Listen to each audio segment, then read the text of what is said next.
सहनाववतु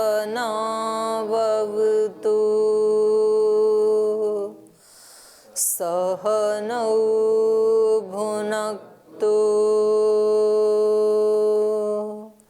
सह वीर्यं करवावहै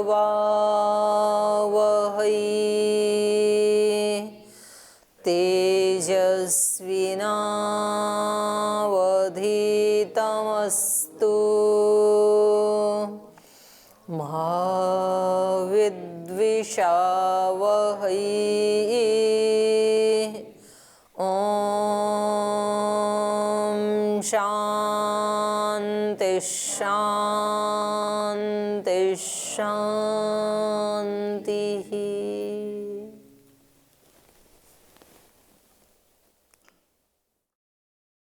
पिछली कक्षा में हमने जो 50 बुद्धि सर्ग हैं उनके बारे में पढ़ा और उसके बाद चतुर्दश 14 प्रकार का जो प्राणी जगत है उसके बारे में पढ़ा।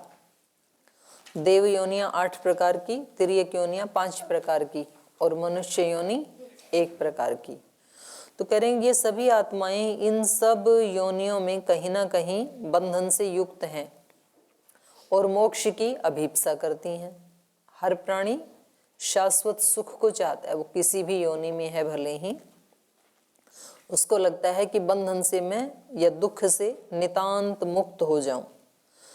तो इसी बात को कह रहे हैं, ननु पुरुषार्थ शिरोमणि भूत मोक्ष तत्व आकांक्षा सती। कह रहे हैं अब पुरुषार्थ शिरोमणि भूत, पुरुषार्थ का जो शिरोमणि है, इस पुरुष का जो सर्वोत्कृष्ट प्रयोजन है, ननु पुरुषार्थ शिरोमणि भूत मोक्ष तत्व आकांक्षा सती। किसी को मोक्ष तत्व की आकांक्षा जब होती है कि मैं अब सारे दुखों से मुक्त हो जाना चाहता हूं, ऐसा यदि किसी को जिज्ञासा होती है, आकांक्षा होती है, तो बंध स्वरूप ज्ञाने एव उपपद्यते। तो कह रहे हैं कि उसको पहले बंधन के स्वरूप को जानना पड़ेगा, क्योंकि बंधन ही तो मोक्ष में बाधक है। बंधन स्वरूप ज्ञाने सती एव उपपद्यते, तो वो मोक्ष भी तब ही होगा जब हम बंधन के स्वरूप को जान लेंगे। बंधन स्वरूप ज्ञाने एव, बंधन के स्वरूप को जान लेने पर ही उपपद्यते, मोक्ष की उपपत्ति होगी, तभी मोक्ष मिलेगा। अतः बंधन एव आह। इसलिए अब हम यहाँ बंधनों के बारे में बताते हैं कि हम कौन से बंधन से बंधे हुए हैं। ऐसी कौन सी चीज है जिसने हमें मोक्ष से वंचित किया हुआ है, हमें बांध रखा है। तो सूत्र में कह रहे हैं त्रिविधो बंधः, 3 प्रकार के बंधन हैं जिससे हम बंधे हुए हैं। विपर्यात अतत्व ज्ञानात् जायमानो बंधः त्रिविधः। विपर्यात, विपर्यात का मतलब है अतत्व ज्ञानात् अर्थात मिथ्या ज्ञानात्, मिथ्या ज्ञान से जायमान उत्पन्न होने वाला त्रिविध बंध, 3 प्रकार का बंधन है। मूल रूप में तो किससे बंधे हैं? अज्ञान से, और अज्ञान से उत्पन्न होने वाले जो बंधन है वो 3 प्रकार के हैं। पहला प्राकृत बंधन, दूसरा वैकृत बंधन, तीसरा दाक्षिण बंधन। तो प्राकृतो वैकृतो दाक्षिणश्च इति, इन 3 बंधनों को समझना पड़ेगा। इनको समझ लिया तो इनको हटा भी देंगे, हटाते ही मोक्ष तैयार है।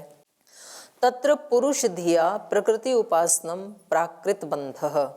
कह रहे हैं ये जो पुरुष है ये धिया अपनी बुद्धि से प्रकृति उपासनम, प्रकृति की उपासना करता है, तो इसलिए प्रकृति से बंध जाता है। तो इस बंधन को कहा प्राकृत बंधः। प्राकृत बंध का मतलब है त्रिगुणात्मक जगत जो है उसी को ही ये अपने सुख का साधन समझ लेता है,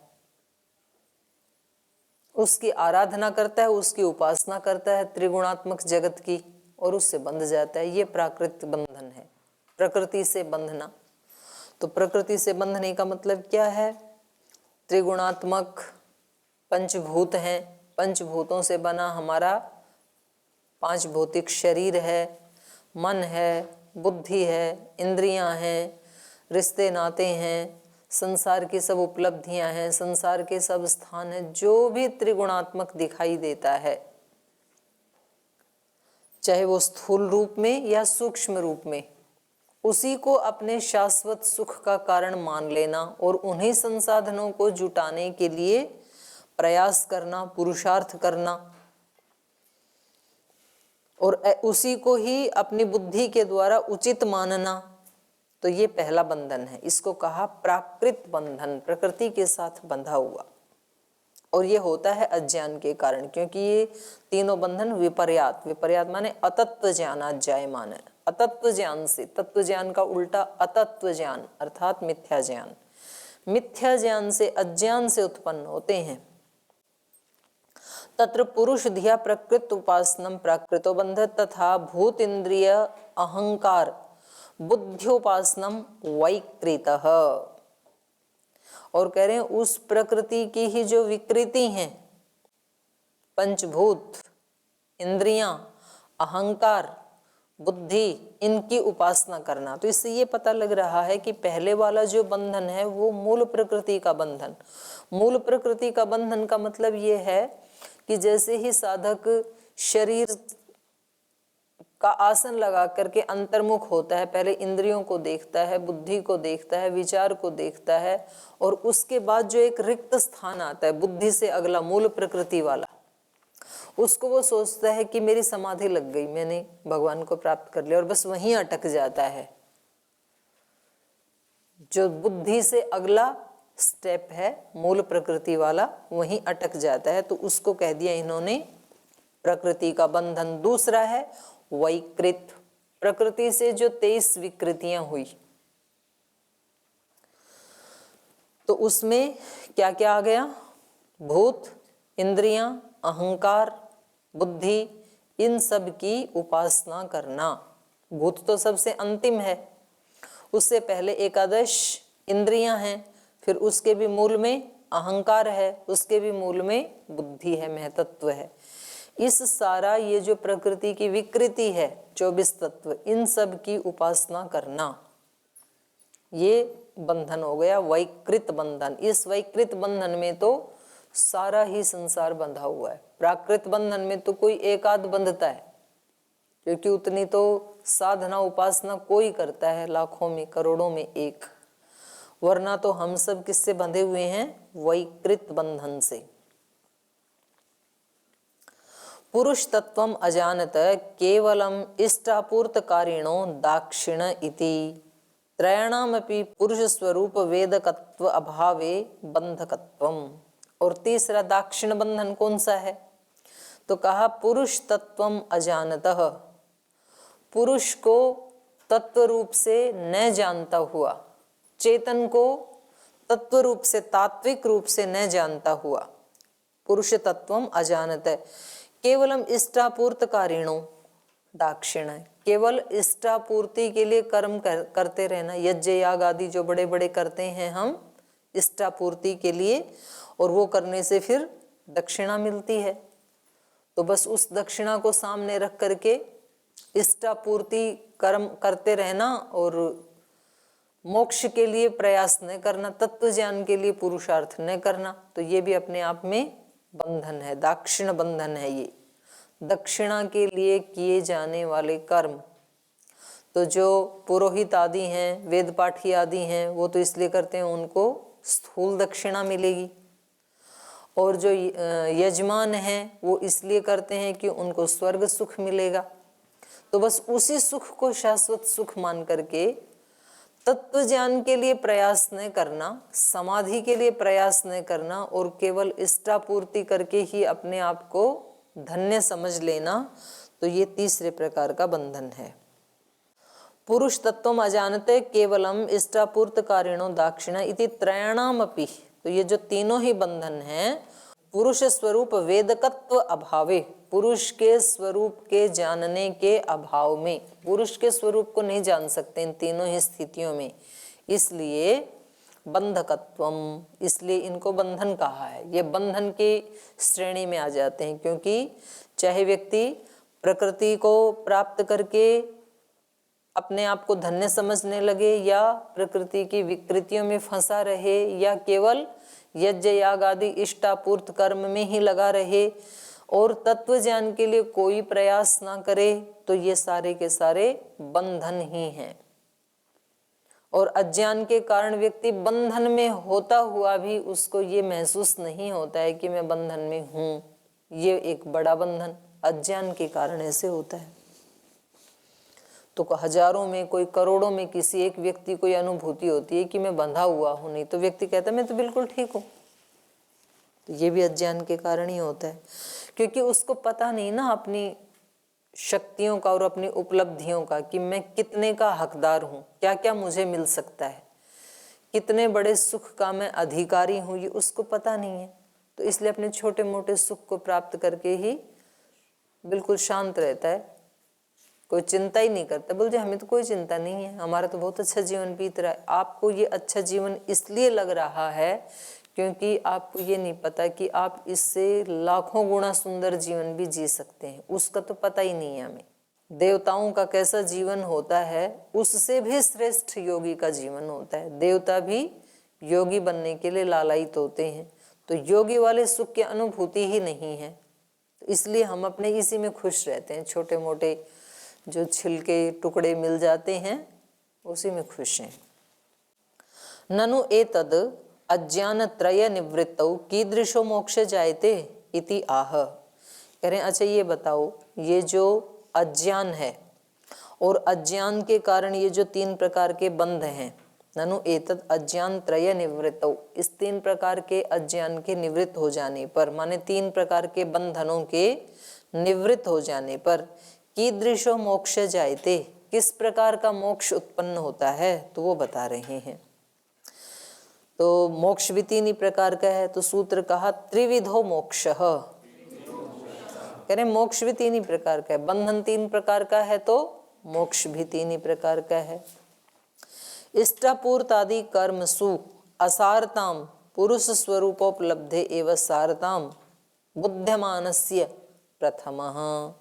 पहला मोक्ष क्या है, बोले ये इष्टापूर्ति आदि जो कर्म हैं इनकी असारता को जानते हुए कि ये सब थोड़ा बहुत फल देकर के नष्ट हो जाने वाला कर्म है, ये शाश्वत कर्म नहीं है। श्रेष्ठतम कर्म तो है लेकिन ये शाश्वत कर्म नहीं है। तो इष्टापूर्ति आदि कर्मों में असारताम, उसकी असारता को, निस्सारता को जान करके पुरुष स्वरूपोपलब्धे एवं, पुरुष के स्वरूप की उपलब्धि के लिए, पुरुष के चेतन के स्वरूप को प्राप्त करने के लिए और उसी में सारता है ऐसा जानते हुए, पुरुष स्वरूपोपलब्धे एवं सारताम बुद्ध्यमानस्य, पुरुष के स्वरूप की उपलब्धि में ही जीवन की सारता है ऐसा जानते हुए जो जीवन जीता है, तो ये प्रथम है, ये प्रथम प्रकार का मोक्ष है। पहले व्यक्ति को वैराग्य तो हो संसार के विषयों से, संसार की चीजों से, उसको असारता तो महसूस हो कम से कम कि ये सारा जीवन क्या है, असार है दुनिया के भोग रोग, बस इनमें कोई सार नहीं। प्रार्थना गाते हैं ना आप, विषयों का विष पी के जगत में हुआ कौन बीमार नहीं। सब बीमार होना ही पड़ेगा, विष पिएंगे तो मरना ही पड़ेगा, नहीं तो बीमार तो होना ही पड़ेगा कम से कम। तो ऐसी असारता जिसको अंदर तक झकझोर दे, तो फिर उस व्यक्ति का मन विषयों में जाएगा नहीं, उसका प्रबल वैराग्य हो जाएगा। ये पहली प्रकार का मोक्ष। अगर किसी को इस तरह का वैराग्य उत्पन्न हो गया कि एक क्षण के लिए भी उसको संसार की चीजें सार दिखाई नहीं देती हैं, एक क्षण के लिए भी उसके मन में उनके प्रति कोई लोभ लालच का भाव या प्राप्त करने का भाव यदि नहीं आता है, तो समझ लो ये उस व्यक्ति का पहला मोक्ष है। मोक्ष के एक उसको प्राप्त कर लिया उसने स्वरूप को। इष्टादि कर्मसु असारताम पुरुष स्वरूपोपलब्धेव सारताम बुद्ध्यमानस्य प्रथमः ततो भूतेन्द्रियादिषु अपि विकारताम तथा पृथग आत्मानं जानतः और दूसरा क्या है, संसार की सारी चीजें तो असार हैं, निस्सार हैं, लेकिन अपने जो ये भूत और इंद्रिय आदि का जो विकार रूपी शरीर है, फिर इस शरीर में व्यक्ति का आकर्षण अटक जाता है। वो कहता है ये शरीर बिल्कुल ठीक रहे, तो इसके लिए वो घंटों व्यायाम करता है, घंटों प्राणायाम करता है, घंटों इसको अच्छी अच्छी चीजें खिलाता है, इसको मालिश करवाता है, इसको स्नान करवाता है, मतलब फिर शरीर का पुजारी बन गया। बाहर तो सब छोड़ दिया, लेकिन अब शरीर पे सेंटर्ड हो गया। अब ये उसका केंद्र बन गया कि इसको मैं 100 साल तक ऐसा ही रख के दिखाऊंगा। तो कह रहे हैं ये दूसरे प्रकार का, ऐसा जिसके मन में ना रहे। भूत और इंद्रिय जो हैं इनके प्रति भी भूतेंद्रियादिषु अपि विकारताम, वहां भी विकारता को देखते हुए कि ये सब प्रकृति का ही विकार है। ततः पृथक आत्मानं जानतः, और स्वयं चेतन को उस शरीर से पृथक जानता हुआ जो साधन करता है, तो ये दूसरे प्रकार का मोक्ष है। पहला संसार के सब लोभ लालच से उसमें निस्सारता देखते हुए उससे अलग होना, पहली प्रकार का मोक्ष। दूसरा, शरीर इंद्रिय आदि में भी अपना स्वरूप न देखते हुए बल्कि अपने चेतन स्वरूप का अभिप्सा करते हुए जीवन जीना, ये दूसरी प्रकार का मोक्ष है। और प्रकृति रूपस् तृतीय, और तीसरा प्रकृति से भी अलग हो जाना, ये तीसरी प्रकार का मोक्ष है। यद्यपि प्रथम द्वितीयौ न तात्विक मोक्षौ, कह रहे हैं पहला और दूसरा जो मोक्ष है वो तात्विक मोक्ष नहीं है, असली मोक्ष नहीं है, बल्कि मोक्ष का साधन है। संसार में सारता न दिखाई देना, संसार से परवैराग्य हो जाना, ये अंतिम मोक्ष नहीं है, तात्विक मोक्ष नहीं है, बल्कि उस तात्विक मोक्ष का साधन है। और फिर संसार के साथ साथ शरीर इंद्रिय आदि में भी आकर्षण न रहना, अपने और दूसरों के भी शरीर इंद्रिय आदि में आकर्षण न होना, अपने भी शरीर इंद्रिय आदि में आकर्षण न होना, तो ये कह रहे हैं ये तात्विक मोक्ष नहीं है, बल्कि ये दोनों मोक्ष के साधन है, तात्विक मोक्ष के। प्रथम द्वितीयौ न तात्विक मोक्षौ तथापि एकदेशिक अन्यता ख्यात्या तावद बंधन अपगमेन मोक्षत्व व्यवहार इति द्रष्टव्यम। तात्विक मोक्ष तो नहीं है, तथापि एक देशी कह अन्यथा ख्यात्या, ये एक देशी का मोक्ष है, माने मोक्ष का एक पार्ट है ये। एक देशी कह अन्यथा ख्यात्या, अन्यथा ख्याति के द्वारा, जब व्यक्ति को ये दिखता है कि शरीर अलग है, मैं अलग हूं, तो ये जो अन्यथा ख्याति है ये भी अपने आप में एक बहुत सुखद अनुभूति है। तद वैराग्यादपि दोष बीज क्षय कैवल्यम, ये कैवल्य की अनुभूति होना, ये अंतिम मुक्ति तो नहीं है, लेकिन तो भी ये बहुत ऊंची चीज है। तथापि एक देशिक अन्यथा ख्यात्या, एक देशिक की अन्यथा ख्याति के द्वारा तावद बंधन अपगमेन, कह रहे हैं वहां तक के बंधन अपगमेन, हट जाने से, ये क्या कम बंधन है? शरीर भाव से व्यक्ति ऊपर उठ जाए, आत्म भाव में प्रतिष्ठित हो जाए, तो ये क्या छोटी उपलब्धि है? बहुत बड़ी उपलब्धि है ये भी, अन्यथा ख्याति को प्राप्त करना। तावद बंधन अपगमेन, इतने बंधन के हट जाने से, माने दो बंधन तो हट गए, और मोक्षत्व व्यवहार इति द्रष्टव्यम, तो उस समय इसके अंदर मोक्षत्व का व्यवहार देखा जाता है। जब उसकी शरीर से अन्यथा ख्याति, इतना विवेक उत्पन्न हो गया, शरीर से अन्यथा बुद्धि उत्पन्न हो गई, तो फिर वैसा ही वो व्यवहार करता है। और इसी को असतो मां सद्गमय तमसो मां ज्योतिर्गमय, इन प्रार्थनाओं के द्वारा इसी बात को गाया गया है कि हम शरीर भाव से ऊपर उठ करके आत्म भाव में प्रतिष्ठित हो जाएं।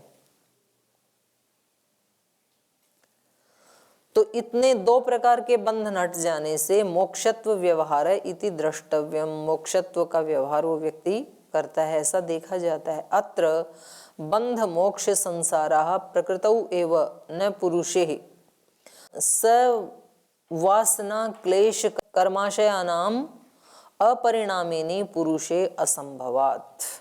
कह रहे हैं ये जो बंध मोक्ष संसाराः प्रकृतौ एव, बंधन और मोक्ष का जो संसार है ये सब प्रकृति में ही है। सांख्य दर्शन में भी यही बात आई थी कि बंधन मोक्ष आदि किसका है, सांख्य कारिका में भी यही बात आई, बंधन और मोक्ष किसका है, प्रकृति का है। क्योंकि पुरुष तो कभी बंधन में आता ही नहीं, तो वो खुलेगा भी क्या जो बंधन में आया ही नहीं। तो इसलिए यहाँ कहा वो तो अपरिणामी है, यहाँ यही बताया अपरिणामिनी पुरुषे असंभवात, बंधन और मोक्ष अपरिणामी पुरुष में असंभव होने से वो अपरिणामी रहेगा ही तब जिसमें कोई परिणाम ना आए। यदि कभी मोक्ष में आ जाए कभी बंधन में चला जाए तो ये तो परिणामी हो गया फिर। तो ये बंधन और मोक्ष पुरुष के स्वरूप में संभव नहीं है, बल्कि बंध मोक्ष संसारा प्रकृतौ एव न पुरुषे, ये बंधन और मोक्ष का संसार प्रकृति में ही उपलब्ध होता है, पुरुष में नहीं। बंधन क्या है, स वासना क्लेश कर्माशयानाम, क्योंकि प्रकृति कैसी है, स वासना, वासना सहित है, स क्लेश, क्लेश सहित है, कर्माशय स, कर्माशय की सहित है। तो ये सारी चीजें अपरिणामिनी पुरुषे असंभवात, ये प्रकृति में ही संभव हैं। क्लेश कर्म आदि अपरिणामी जो पुरुष है उसमें इनका असंभव होने से, क्योंकि क्लेशों को हट जाना, वासनाओं का हट जाना, कर्म को निष्काम कर्म बना देना, ये ही तो बंधन रहित स्थिति है। और जब तक क्लेश हैं, वासनाएं हैं, कर्माशय है, ये ही बंधन की स्थिति है। तो ये सारा पुरुष में, क्योंकि वो अपरिणामी है, अपरिणामिनी पुरुषे असंभवात, पुरुष में इन दोषों के असंभव होने से, तो पुरुष में बंधन या मोक्ष नहीं होता है बल्कि प्रकृति में होता है। जब तक वासनाएं हैं बंधन, जब तक क्लेश हैं बंधन, जब तक कर्माशय है बंधन। और ये जब हट गया तो ये तो प्रकृति में रहने वाली चीजें हैं, वही मोक्ष है। तथा च भृत्य जय पराजयोः स्वामिनी उपचारात् प्रकृतिगतानां बंधादीनां पुरुषे उपचार एव भोग अपवर्गयोः प्रकृतिगतयोरपि विवेक अग्रहात् पुरुष संबंध सुसाधित भवति। कह रहे हैं जैसे तथा च भृत्य जय पराजयोः, जो नौकर की जय और पराजय होती है वो स्वामिनी उपचारात, स्वामी में उसका उपचार कर दिया जाता है। जैसे किसी राजा के सेवक या उसके एम्प्लॉय जाते हैं लड़ाई करने के लिए युद्ध में, तो या तो उनकी जय होती है या तो पराजय होती है। तो ये जय और पराजय स्वामी में आरोपित कर दी जाती है कि वो व्यक्ति जीत गया या हार गया वहां का राजा, लेकिन वास्तव में राजा तो बाहर निकला ही नहीं अपने महल से, वो तो सैनिकों की थी ना जय पराजय। तो अब खेलने के लिए भारत से जो खिलाड़ी जाते हैं तो बोलते हैं कि भारत जीत गया, लेकिन भारत तो वहां गया ही नहीं खेलने के लिए, गए तो खिलाड़ी थे। तो वो आरोपित कर दी जाती है क्योंकि वो देश का प्रतिनिधित्व कर रहे हैं। तो यहाँ पर भी भृत्य जय पराजय, जैसे राजा के कोई सैनिक हैं उनकी जय और पराजय होती है, बल्कि लेकिन वो स्वामिनी उपचारात, उसका उपचार स्वामी में होने के कारण ये राजा जीत गया या राजा हार गया ऐसे कह दिया जाता है, उपचार हो जाते हैं वहां पर। तो ऐसे ही यहाँ पर भी प्रकृतिगतानाम बंधादीनाम पुरुषे उपचार एव, तो प्रकृतिगत जो बंधन आदि हैं, बंधन आदि शरीर में रहते हैं, मन में रहते हैं, बुद्धि में रहते हैं, तो ये सब प्रकृति के ही प्रोडक्ट हैं, इन सब में ये बंधन रहते हैं। तो प्रकृतिगतानाम बंधादीनाम, प्रकृतिगत जो बंधन आदि हैं उनका पुरुषे उपचार एव, पुरुष में उपचार कर देना ही भोग अपवर्गयोः प्रकृतिगतयोरपि विवेक अग्रहात् पुरुष संबंध सुसाधित भवति। कह रहे हैं उसमें उपचार कर देने से भोग अपवर्गयोः प्रकृतिगतयोः, भोग अपवर्ग प्रकृतिगत होते हुए भी विवेक अग्रहात, विवेक का ग्रहण न होने के कारण, इसमें विवेक है नहीं तो इसलिए उसका ग्रहण भी नहीं होगा। तो विवेक अग्रहात, विवेक की अनुपस्थिति के कारण, अभाव के कारण पुरुष संबंध सुसाधित भवति, पुरुष के साथ इनका संबंध सुसाधित हो जाता है, बता दिया जाता है कि ये व्यक्ति बंधन में है, ये व्यक्ति मोक्ष में है, उसको मोक्ष हो गया, उसको बंधन से युक्त हो गया वो। लेकिन वास्तव में आत्मा ना बंधन से युक्त होती है, और जब बंधा ही नहीं तो मोक्ष भी क्या होगा। तो पुरुष का बंधन और मोक्ष नहीं होता है, बल्कि उसके ऊपर आरोपित कर दिया जाता है। एवं च धर्माधर्म, यहाँ अधर्म छूट गया है ना, धर्माधर्म ज्ञाना ज्ञान वैराग्या वैराग्य वैराग्य ऐश्वर्य अनैश्वर्य सप्तभिः रूपैः प्रकृति भोग अपवर्ग रूपः पुरुषार्थम प्रत्यात्मानं बध्नाति। तो कह रहे हैं देखो ये 7 रूप हैं प्रकृति के, जिनसे ये इस आत्मा को बांध लेता है।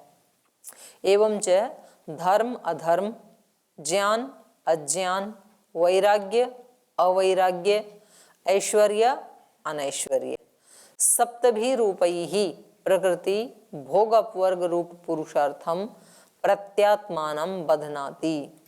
तो ये जो 7 रूप हैं, इन 7 रूपों के द्वारा प्रकृति भोग अपवर्ग रूप पुरुषार्थम, इस पुरुष का जो प्रयोजन है भोग और अपवर्ग, इस पुरुष के अर्थ को, प्रयोजन को प्रत्यात्मानं बध्नाति, अपने साथ बांध लेती है।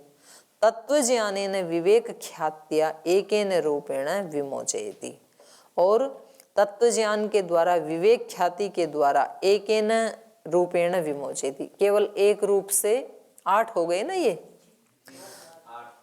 धर्म अधर्म 2, ज्ञान अज्ञान 4, वैराग्य अवैराग्य 6, ऐश्वर्य अनैश्वर्य 8।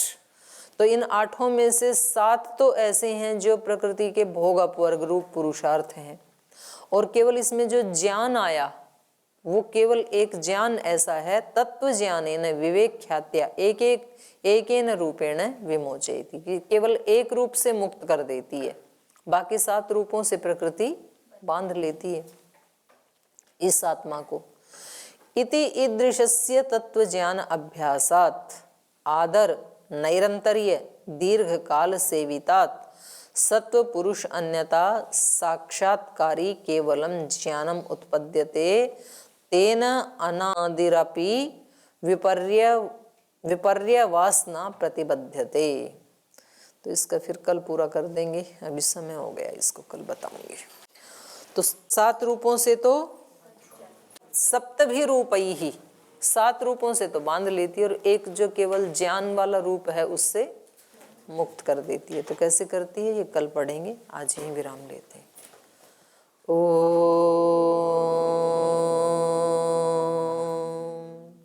शांति शांति शांति।